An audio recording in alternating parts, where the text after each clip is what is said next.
நடக்கும். நான் விசுவாசிக்கிறேன்னு துதிங்க. இன்றைக்கு ஒரு அற்புதம் உங்களுடைய வாழ்க்கையில் நடக்கும். சரியா? இன்றைக்கு ஆண்டவர் எனக்கு என்ன வசனம் வச்சிருக்கிறார் அப்படின்னு இருக்கீங்கல்ல. ஏசாயா 31 அதிகாரம் 5வது வசனம்.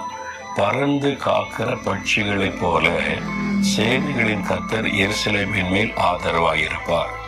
எருசலேம் தேவன் தெரிந்து கொண்ட ஒரு இடம். அந்த இடத்தை பாதுகாக்கிறதுல தேவன் பட்சமாயிருப்பார். எப்படி பாதுகாக்கிறாரா? பறந்து காக்கிற பட்சிகளைப் போல அவர் பாதுகாக்கிறார். அப்போ நீங்கள் தெரிந்து கொள்ளப்பட்டவங்க. கர்த்தர் உங்களை தெரிந்து கொண்டிருக்கார்ல. உங்களை ரட்சித்த என் பிள்ளை, என் மகன், என் மகள்னு சொல்கிறார்ல. அப்போ நீங்கள் தேவனால் தெரிந்து கொள்ளப்பட்டவங்க. உங்கள் மேலே தேவன் ரொம்ப அக்கறையாக இருப்பார். உங்களை பாதுகாக்கிறதுல கவனம் செலுத்துவார். பறந்து காக்கிற பட்சிகளைப் போல உங்களை பாதுகாப்பார் என்பதாக. சாது சுந்தர் சிங் அப்படின்னு தேவ மனிதர் இந்தியாவில் இருந்தார். அவர் ஒரு சீக்கிய